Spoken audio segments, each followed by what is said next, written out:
Okay, so how's it going, ladies and gentlemen? So today we are going to solve another coolest problem, which is minimum domino rotations for equal rows. Okay, so what the problem is saying, like we have given two dominoes of tops and bottoms. Okay, and like they represent, like these are kind of a dice. You know, these are kind of a dice. They are not dice. Okay, you will understand why they are not dice. Okay. So the you know, in the dice we have numbers from 1 to 6. So similarly over here we have values from 1 to 6. Okay. So what the problem is saying, actually, like we have to rotate these dominoes in order to make that like any one of the row, either the top row or the bottom row, any one of the row becomes similar. Okay, like all the values in the dominoes become equal. Okay, so we have to done this thing in the minimum time, like minimum rotation we have to perform. Alright, so that's the problem statement. Like we have done our flow is like we just talk about the problem statement. Now let's see like what the like how we can solve this problem. Okay, and then we'll talk about this approach as well. Okay. So first of all, let's just look at the scenario. Okay, so in order to make these rotations, so like either we can make the rotation on the top dice or on the bottom dice. Okay, it's all up to you, like which one, but you have to perform the minimum rotation. For example, in this problem, so if I rotate this dice to this one, okay, so then 2 will become over here, this is 2, then it will become 2 as well. Similarly, if I rotate this one as well, so it is taking 2 rotations, so like this is 1 rotation and this is 1. So okay, so we are swapping this value and this value. Okay, so they all become 2 to 2 like that. So as you can see, the output will be 2. Okay, how? Because this is one rotation count and the another rotation count. Okay, so okay, let us talk about this approach, like how we can solve this problem. So in order to solve this problem, like there could be 4 possibilities. So let's just see like what the possibilities could be. Okay, so the first possibility, like let's see like if the rows of the row 1, I'll just call it row 1 and row 2. Okay, so then I will talk about all the possibilities. So the first possibility will be like let's just make all the values of row 1 equals to nums1. Like what is nums1? Let's just consider this value as nums1. Okay, so this one as nums1. Just consider this value as nums1. So our nums1 is 2 initially. Okay, let's just make all the values equal to 2. Okay, so this will be first possibility, nums2. Nums1. Row 1 equals to nums1. The second possibility will be either makes rows 2, this rows 2 complete to 2. Okay, so it will be nums1 as well. Okay, either you can make rows 1 to complete of the 2 numbers, or the row 2 will be complete of 2 numbers. Okay, so it's all up to you. It's all up to you. Like whatever the minimum rotation we want. Okay, now the third possibility. The third possibility will be row 1. You have to make either all this nums2 value. So the nums2 value is 5. Now you will ask like why we are considering this initial value, why we are not considering this one over here. We're gonna come on that point as well. But first of all, understand like what could be the possibility will be. So either you make rows 1 complete to the nums2 value. Okay, so this could be the case as well, and either you can make rows 2 complete to nums2 value. Okay, so this could be the case as well. I hope so, ladies and gentlemen, this thing is a little bit clear. I know if you still have any problem, don't worry, we're gonna talk about all the problems. Okay, so why I'm saying like we are considering these values, because just understand it like this. For example, if I take this 2, if I have 2 and 5 over here, and over here, for example, if I have 3 and 4, so these, they cannot be possible. They cannot be possible because, like, you know, for the domino possibility, they all have to be equal. You know, either two number has to be over here, or the 2 number has to be over here, or either the 5 number has to be here or over here. That's why we are considering these initial values. You can consider the another value as well, but you know, like, why you are doing too much effort, like when the problem is so simple to do. Okay, I hope so now you got the point, like why we are considering, because like, you know, we won't, like, if these values are not valid, if the starting values are not valid, then there cannot be a domino rotation, there cannot be like possible, okay, of the combinations. That's why. So they all has to be like, there has to be some possibility like of either 2 downside or upside. If we can't find any possibility, then we will simply gonna return -1. So that will be our last case. Alright, ladies and gentlemen. So now let's just talk about like this approach, like how we gonna solve this problem. Okay. So in order to solve this problem, I will just consider all these 4 possibilities, and we will gonna work on this all 4 possibilities. So let's just see what the possibilities one will say. So our first possibility will be like if our tops of I is equals to nums1. Okay, if it is equals to nums1, then you don't have to do nothing, then just continue, like you will say like, why do we like, if we don't have to consider, then why do that? I just write it because like to just get more simplified to you guys. Okay, so like it's your choice if you want to write or not, it does not matter, but for you just to make it little more simplified, I just write this condition as well.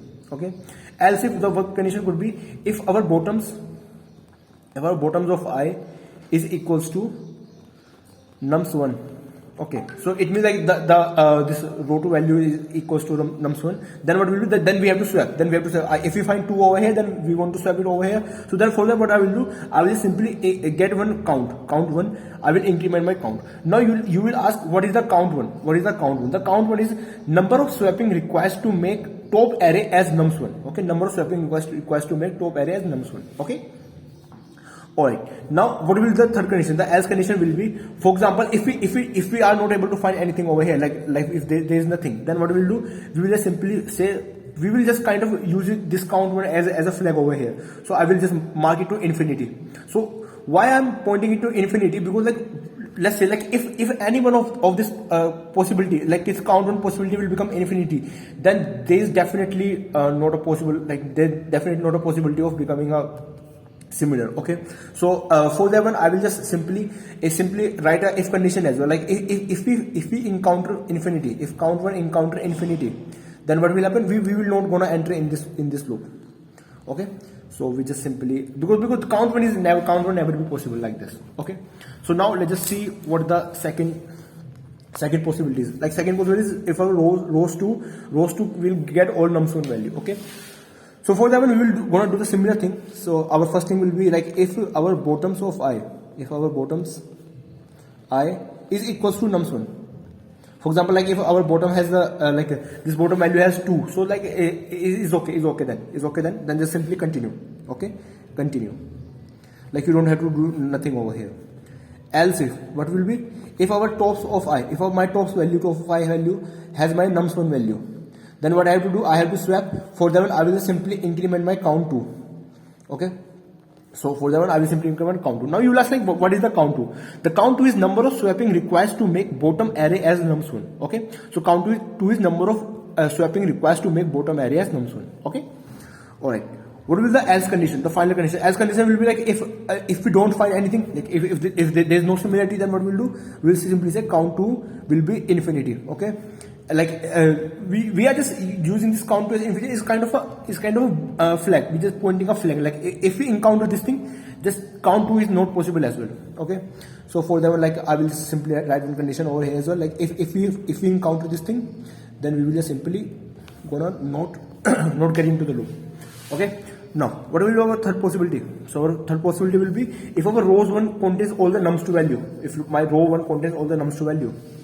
So for that one, what I will do, I will just simply set if my tops of I is equals to nums2, then what I will do, I will just simply gonna continue it. Okay, else if what? Sorry for my bad handwriting. I know it's looking weird, but trust me, you will gonna understand. And the code is available in the comment section. You will just find in the comment link.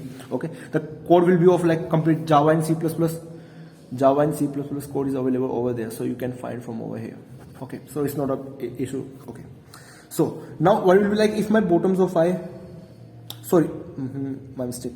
So our I just write it wrong. Okay, so if our bottoms of I, if my bottoms of I is equals to nums2, if that's the case, then we're gonna simply continue. Okay, else if my tops of I has my nums2 value, then what we'll do, we will gonna swap it. So for that one, I will use my count 3 plus. Okay, else if we don't find, then we will simply gonna mark count 3 as infinity. We will simply mark it, and we use this count if condition as well. If my count 3 not equals to infinity, till only just enter in this loop, otherwise count 3 is not possible as well. So our last possibility is left, fourth one. So our fourth possibility is like, for example, like if our rows 2 is equals to nums2, so you know, like we are just checking like all the values in rows 2. For that one, what I'm going to do, I will just simply say if my tops of I is equals to nums2, then just simply gonna continue. Okay, wait a second. Okay, so ladies and gentlemen, this is possibility for number 4. This is the possibility number 4, and this is talking about number 3. So by mistake, I just get confused over here. And this is possibility number 2, and this is possibility number 1. Okay, so sorry about this. So this is the possibility number 4. Okay, so I hope you got a point of what I'm saying. Like if the bottom side contains all the nums2 value, then just simply continue. Otherwise, if the nums2 value is present in top, then just simply swap it. If it's not present, then just mark it as flag infinity. So this is never be possible.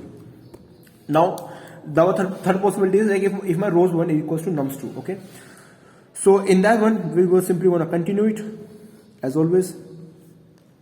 Else if what I will say, if my bottoms of I has my nums2 value, then I will just simply have to swap it, as simple as that. So I will just say simply count 4 plus plus. So over here I will use my count 4. Okay, else what could be the case if I don't have anything to swap? It means like it never be possible. So I will just simply say mark my count 4 as infinity. Okay. So and finally, just don't forget to give the base condition. So I mean like if we don't encounter infinity, then we're gonna run it. Otherwise, we will gonna end it up over here. Okay. So now you will ask what will be this infinity over here. So these are 4 possibilities. Our infinity is our integer dot max value. Okay. The minimum value possible, integer dot max underscore value. So this is in Java and in C++.